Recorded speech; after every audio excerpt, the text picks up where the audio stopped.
The air was heavy with silence, the kind of silence that weighed more than the sound of any explosion, more suffocating than the smoke of any battlefield, and more haunting than the cries of defeat.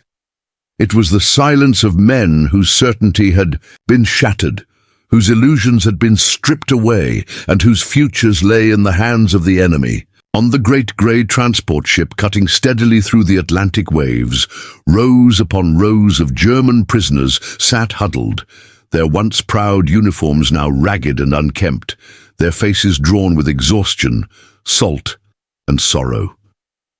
They had marched, once under banners that promised 1,000 years of dominion, under voices that thundered of destiny and superiority, but now their eyes carried only the hollow look of men who had seen those promises collapse into ash. The ocean stretched endlessly around them, vast and pitiless, a grey expanse that seemed to mirror the void that yawned within their own hearts.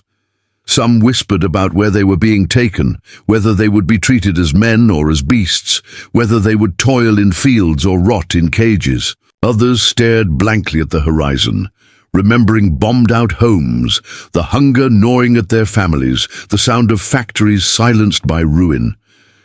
And yet, though none spoke of it openly, there lingered a question that dug deep into every prisoner's chest. What kind of land was this enemy's homeland? They had been told stories. America was weak. America was decadent. America could never bear the weight of war. And yet the war was lost, and they were here, prisoners on the ocean, facing the truth they had never thought they would see. What none of them knew was that the sight that awaited them would not crush them further, but would leave them in a stunned, almost reverent silence. For what they would witness was not the broken ruin of an enemy, but the overwhelming, unstoppable force of a nation whose strength seemed carved out of the very bones of the earth. The fog parted at last, and the jagged outline of the American coast began to emerge.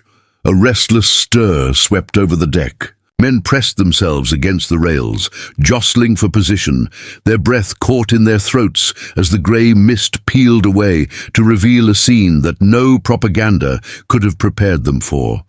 Stretching before them was not a land battered by war, not a nation bent and starved, but a harbour alive with energy, a colossal machine in perpetual motion. Ships of every size filled the waters, moving with ordered urgency, while towering cranes swung back and forth, their steel arms slicing the air as they hoisted cargo in flawless synchrony. Warehouses lined the shore in endless succession, their vast doors yawning wide to swallow or disgorge goods. And everywhere the eye turned, rail lines glinted, trains crawling like veins pumping lifeblood into the heart of the city. Above it, all the skyline of New York rose like a living monument, skyscrapers glittering with defiance, their windows throwing shards of sunlight across the harbor. To men who had grown used to scarcity, to darkness, to crumbling cities, it was like stepping into another world entirely. They had been told America was soft, yet here was proof undeniable, a nation whose strength seemed inexhaustible, whose heartbeat roared in steel and smoke. The clang of machinery, the thunder of engines, the distant blare of horns all fused into a symphony that rang in the prisoners' ears, and many found themselves staring with open mouths, disbelieving, yet unable to look away. Their eyes darted from one sight to another, trying to grasp the immensity of it all. Some muttered broken words under their breath, unable to reconcile what they were seeing with the lies they had been fed. Hardened veterans who had scoffed at rumors of American might now stood in silence, their lips pressed tightly, but their eyes betrayed them, wide, searching, unsettled. They had believed Germany's industrial power was unmatched, that their homeland stood at the pinnacle of progress. But here, with the enemy's city laid bare before them, they realized how small their vision had been. Streams of cargo poured, endlessly, trucks and trains waiting to devour it and scatter it across a continent, each piece a cog in a machine that never seemed to stop. One prisoner, his voice cracked, whispered that while their own factories had struggled for coal, had rationed every scrap of food and fuel, America overflowed with abundance, as though the war had not drained it, but had only fueled it further. The words struck like blows, for each man had felt the hunger, had watched as bombs reduced their cities to rubble, had seen factories fall silent, and yet here, the enemy's lifeblood surged with no end. Respect, grudging and unwanted, rose in their hearts, clashing with the indoctrination they had carried for years. Even as captives, they felt as though they stood at the edge of something titanic, something that dwarfed the ruins they had left behind. When they finally disembarked under the careful watch of guards, their boots meeting solid American ground, the shock only deepened. Around them surged a tide of workers, not in chaos but in rhythm, a living current of energy. Men in overalls shouted instructions, machines groaned and roared, crates shifted, ships bellowed, trains shrieked, all fusing into an overwhelming harmony of labor. But what unsettled the prisoners even more than the sheer scale was the faces of those laborers. They saw immigrants with accents foreign even to their ears, African Americans working shoulder to shoulder with men of European descent, farmers who had abandoned plows to haul steel, all bound together by the urgency of the war effort. For soldiers raised on poisonous notions of superiority, the sight was both alien and disarming. They had been told such a society could not function, that it would collapse under its own divisions, yet here it worked with an efficiency that surpassed anything they had seen in the rigid hierarchies of their own homeland. This was not the product of fear or oppression.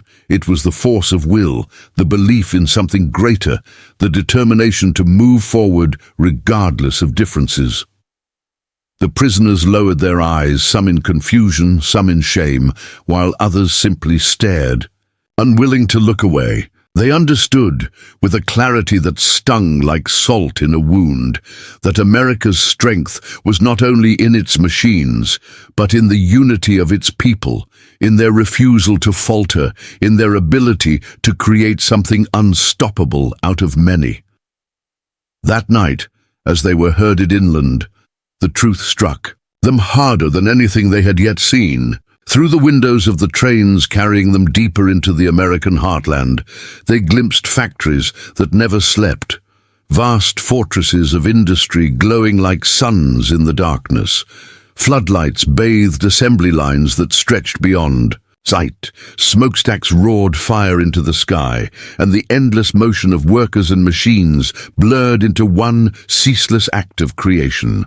Tanks rolled off conveyors one after another, planes gleamed beneath the artificial lights, trucks were loaded with crates of ammunition that vanished into the waiting night.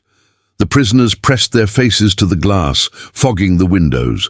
With breath they did not realize they were holding, trying to comprehend the immensity of what they beheld. They had lived through nights of silence, of air raid sirens and blackouts, of factories reduced to rubble, of cities broken.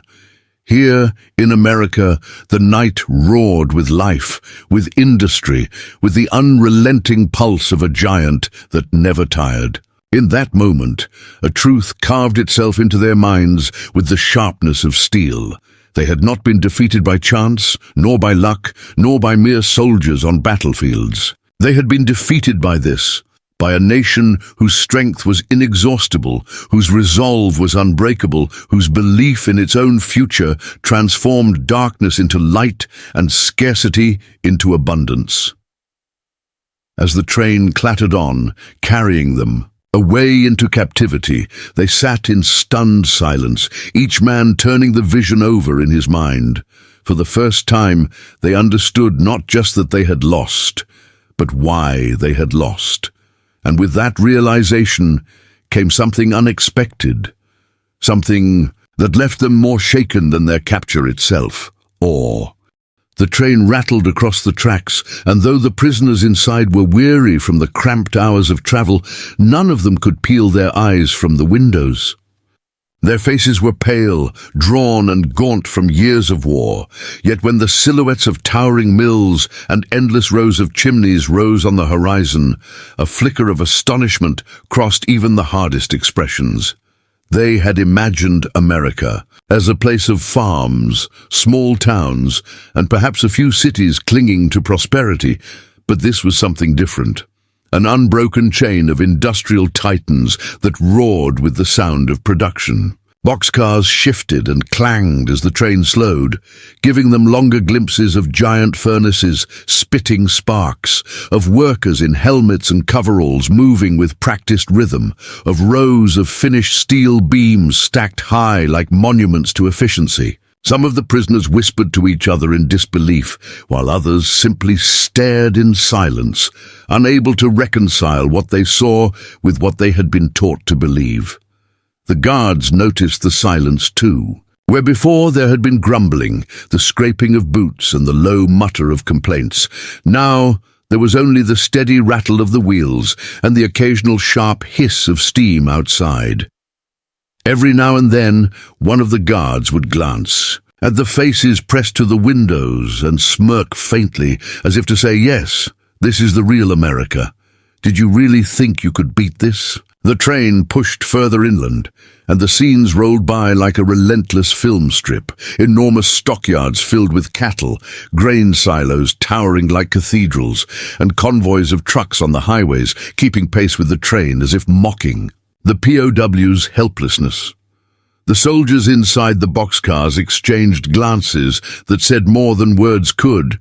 How had they been so deceived into believing that this nation was weak? When the train passed a sprawling yard where dozens of Sherman tanks gleamed under the sun, the impact was immediate. These machines looked brand new, their paint still fresh, their engines humming as crews prepared them for transport. To the Germans, who had fought bitter battles against Allied armor, the sight of so many tanks in one place was staggering. One whispered that back home, a single tank was a treasure, often rushed to the front half complete, while here they seemed to pour out of factories by the dozens, by the hundreds, as if America had an endless supply. A prisoner who had served in Normandy muttered a curse under his breath, recalling the desperate shortages his own unit had faced. The lack of fuel, the broken-down vehicles abandoned in mud. The contrast could not have been sharper. The young, among them, boys barely out of school, pressed into service in the Reich's final years, looked as though their world had collapsed in that instant. They had been promised victory through German science and industry, yet here before their eyes was proof of an enemy that could replace in days what Germany struggled to replace in months.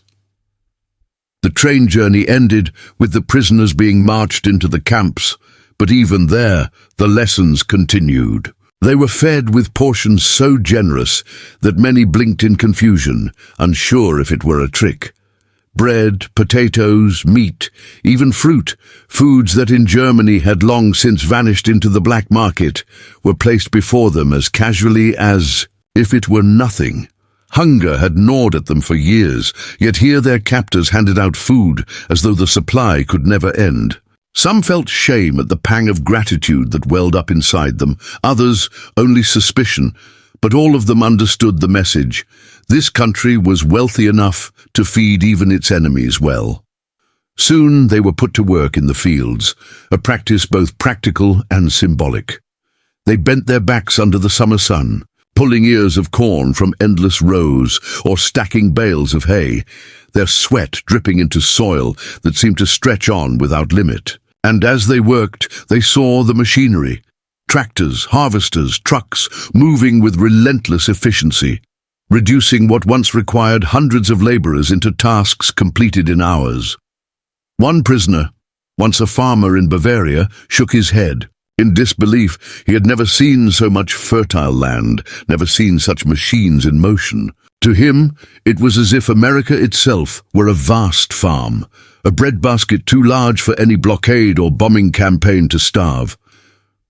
While the guards kept a watchful eye, the Germans found themselves working almost willingly, not because they wanted to, but because the sheer scale of the labor around them seemed to sweep them along, as though resisting it would be as futile as resisting a tide. In quiet moments, they confessed to one another that no matter how fierce the Wehrmacht had been, no matter how disciplined the SS, none of it could match the patient, inexhaustible abundance of a nation like this.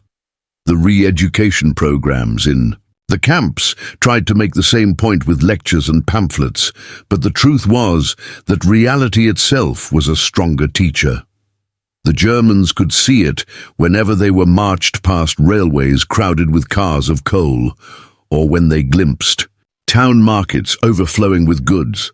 Even in small Midwestern towns, children carried school books, women filled stores with chatter, and men walked with the calm assurance of people whose lives were not overshadowed by bombing raids or shortages. It was not just the factories or the fields that astonished the POWs, it was the normalcy, the idea that while the world seemed to collapse elsewhere, here life went on in abundance. Some of the most powerful impressions came from the shipyards. When work details brought them near the coast, they could see with their own eyes the birth of giants, Liberty ships rising row after row, their skeleton frames glittering with sparks as welders worked day and night.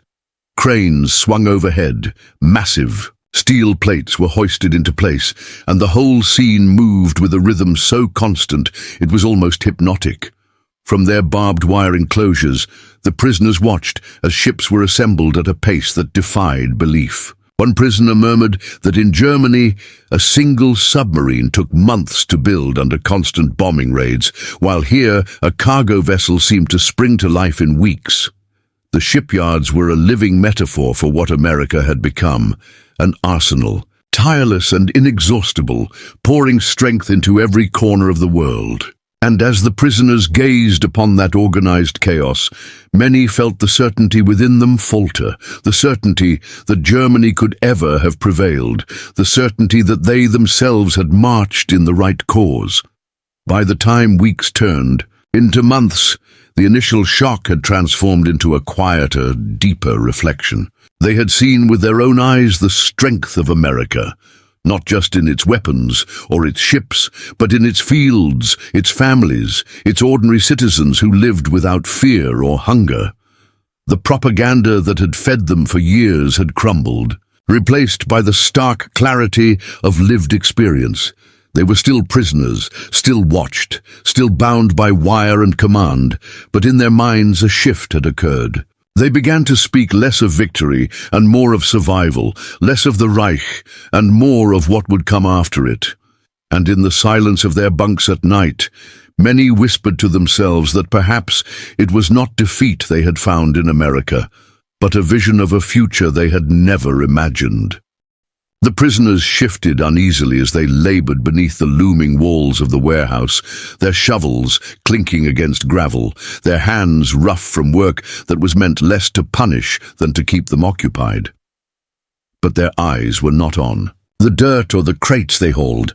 Their eyes were on the whirlwind of motion around them. Americans of every shade and origin streamed in and out of the warehouse, black laborers laughing beside white, women in trousers moving with the same easy authority as men, immigrants speaking in accents the Germans could scarcely place, all working in a harmony that seemed impossible. For men raised in a land where class and blood determined every rung of society, this chaotic orchestra looked like disorder at first glance. But the longer they watched, the more undeniable it became that this disorder worked.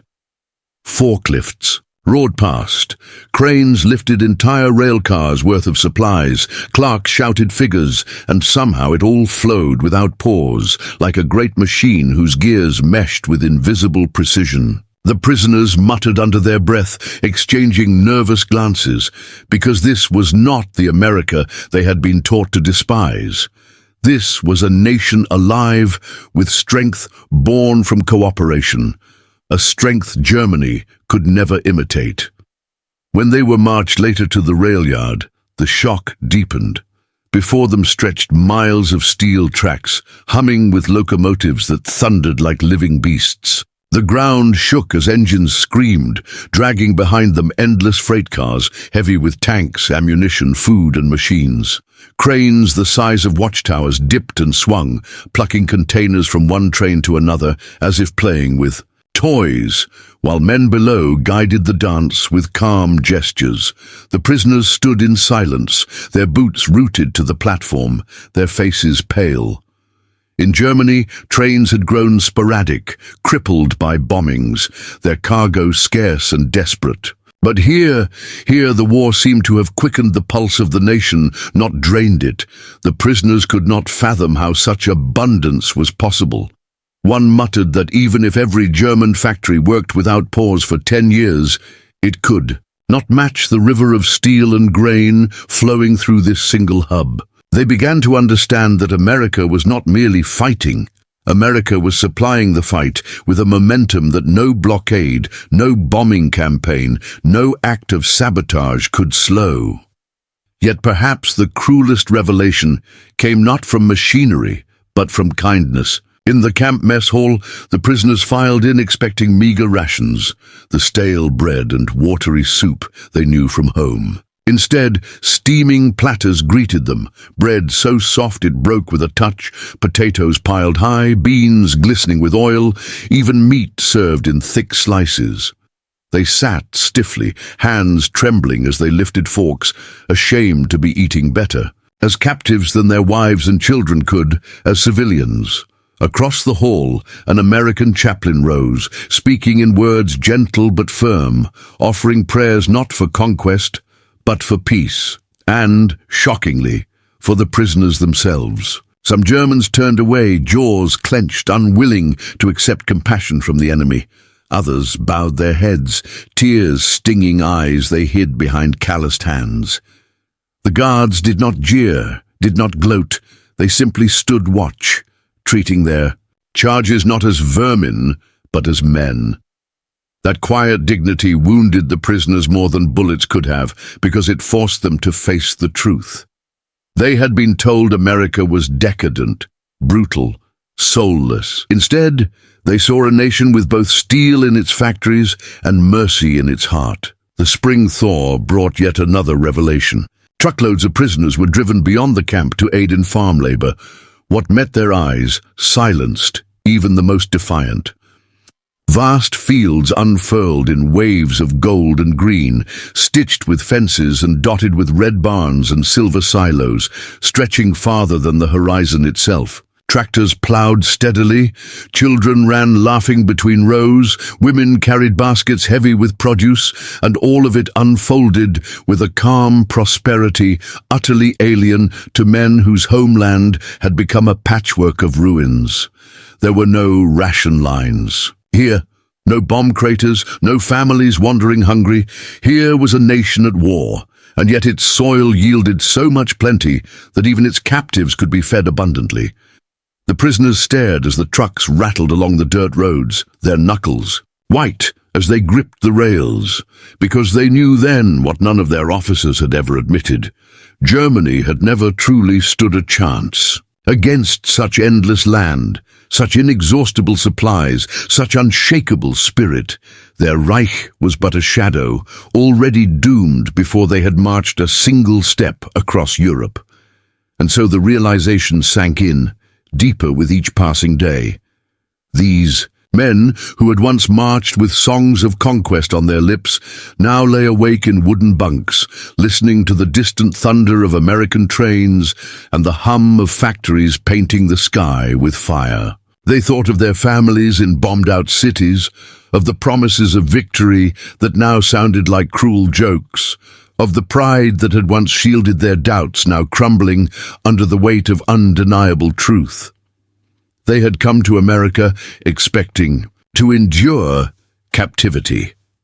Instead, they had been confronted with a vision of a world they had never been allowed to imagine, a land where strength was not measured only by the gun, but by the harvest, the machine, the community, and the quiet dignity of treating even enemies with humanity. And in that vision, many prisoners found not just the end of their war, but the beginning of an unbearable question.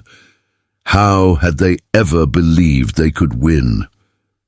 The answer echoed in every locomotive, every field, every factory whistle that carried. Across the night, they never could, and so long before the treaties and the signatures, long before they boarded ships home, the war ended in their hearts, defeated not only by America's weapons, but by its vast, unshakable power to endure, to provide, and to humble even those who had once believed themselves invincible.